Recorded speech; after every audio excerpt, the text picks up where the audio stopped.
Hi. I'm a drug addict. My name's Gareth. And I am incredibly nervous and quite tired. I flew in last night from the Cape and spent half the night up talking, which was great. And so I had a dead bull for breakfast. And I'm feeling quite revved and pretty anxious. It's amazing to see the sea of faces. I'll just try to keep my head in the mic. It's amazing to see all these amazing people and sea of faces. I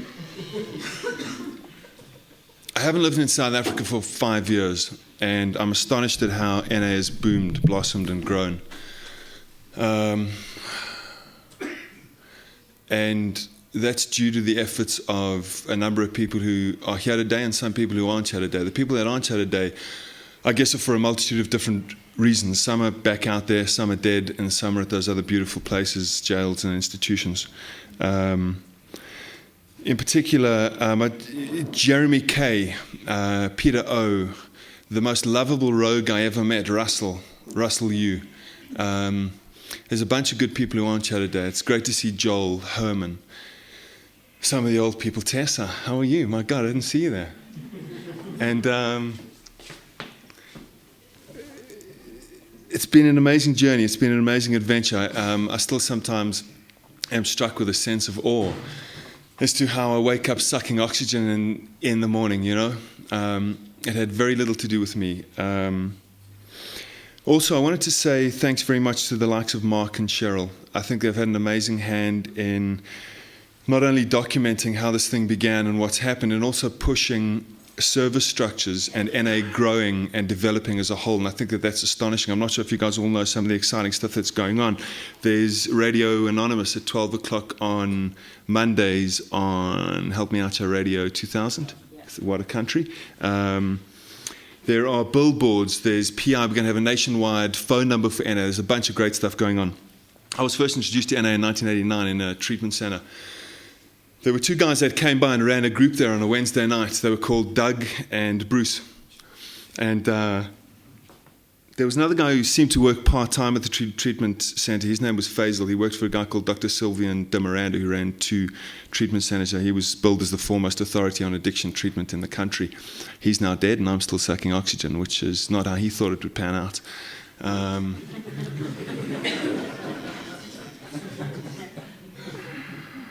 The first meeting I went to, I was encouraged to go. I was 18 years old, and I got dropped there by my parents because they knew and they were told by the powers that be that this is a good place for me to be going to. So it was on a Thursday night at 7:30 or 7 p.m. in Palace Buildings, Pritchard Street in Commissioner Street. Palace Buildings was on the 6th floor, the Sanka branch there. And it was run by Faisal and Andy C. And it's a real shame that Faisal's not here today. He was an amazing role model. It was astonishing. At first, I didn't believe he must have had like five or 6 years clean at that time. And I didn't believe him. I thought, you've got to be having a tot of whiskey at night, you know, drop a cap for Christmas, something for Easter, something on your birthday. You've got to be doing something somewhere. There's no way you're totally 100% clean. And he was. The last time I saw him was in Eastgate in maybe 95, 96, and he had different coloured socks on, and he didn't look too good. And that's it's really sad how some of us don't make it and some do. So anyway, Doug and Bruce had an amazing impact on my life. The halfway house group of Alcoholics Anonymous that I still think's the best AA group in town, and I know it's NA Light, and don't fucking tar and feather me and run me out of town. Yeah, it's not the real deal. It's NA Light, AA.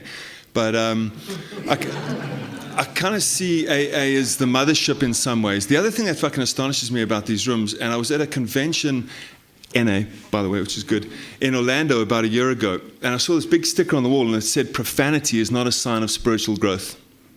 I thought, fuck that.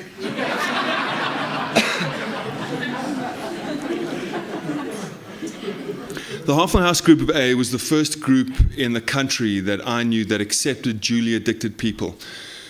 you were fine. You could introduce yourself as an overeater, sex and love addict, gamblers, whatever you were into, they would welcome you. In fact, they just loved me, unconditionally accepted me, whatever was going on. I could say, I want to marry a zebra on the weekend and I want you to be my best man. He'd say, that's all fine and dandy. Should I wear like a giraffe tie, or is there something special attire I should come with? Just fucking loved and adored me. It was just astonishing. They really loved me well again. Of course, I thought that the guy who was doing this for me, his name was Doug. He's like 130 keys, has hands like spades and a beard like a bush, and a real man's man. But he's a beautiful heart, amazing guy. Of course, I thought he was a closet homosexual that wanted to get it on. The wife and kids were just a front. But Doug was an amazing influence. What else is true? Early days. Is that what I'm supposed to be speaking about? Janet's keys in the air and all that kind of crap's absolute bullshit. I don't know what she's on about. Jeremy and I did not put a newcomer in the boot. Yeah, we didn't take him to a meeting.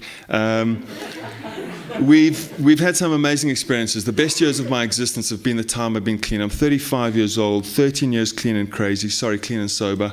And it's just been astonishingly good. It's been amazing. I've worked for the UN. I have run treatment centers on 2 different continents. It's just been the most amazing journey, and it wouldn't have been possible without you guys. I know there's stuff I'm missing about the early days. There's so much. There's no way I'm going to get it all in. Oh, yes. Joanne said a number of things that struck me. One was that there was this gentleman in NA who had heard her story and shared it with other people in the rooms.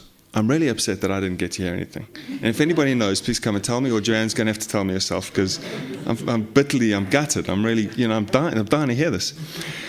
The other thing was that it says in our preamble, we're under no surveillance at any time. I normally like to tag in there, paraphrase and rewrite this stuff, because I think I can, to the best of our knowledge. Because I look around the room and I think you're all okay, but I'm not entirely sure. The one night, Thursday, NA in the Brow, which is always kind of an exciting meeting. I was at a meeting in Miami last year, and this, I think it was Cuban, pulled a handgun and ran around the room waving and fucking pointing at people. I just knew I'd be back. What beautiful. It was a really exciting night. What was I? Some of you will follow and some of you won't. I tend to run down 3 or 4 paths at the same time, and some of the paths I'll finish and some of them I won't. Where? Thursday night. Oh, yes, there were 2 policemen. They were blatantly policemen. They smelt like policemen. Everything about them read policemen. And so, to the best of our knowledge, we're not at surveillance at any time. The initial meeting in 1989, I know there was some sort of legal peramblings. There was some sort of, we weren't legally allowed to congregate, or there was something going on. I'm not sure what it was about, and I didn't really care. It was a great place for me to, my folks and everybody suggested it and knew it would be a good deal for me. I knew it would be a good place to find some mentors and score and shoot up in the bathroom and do all the other stuff that I was supposed to be doing, I can't say thanks, Mom and Dad, and I'm inside the building and push the lift and wait for them to go, and I could bullet off again, So the early days of the meetings, I kind of tended to come 5 minutes late and leave 5 minutes early was the best case scenario, because then you never really got to meet anyone or had to share or kind of engage with people, which was really hard. Joanne reminded me of something that in the early days amongst those people, there was never a harsh word spoken amongst us. There was never a harsh word. We never screamed at each other. If there was any disagreement, it was lovingly worked out. Seriously. Really. I never heard or witnessed or was part of any harsh words amongst each other. The initial ASCs, or intergroups as they were called, were primarily held at Larry, Janet's, and Herman's house, and they cater like superheroes. I want you to know it was beautiful. It was really good. What else is there? I'm going to keep coming back and sharing some time with you people. Thank you. Thanks for having me.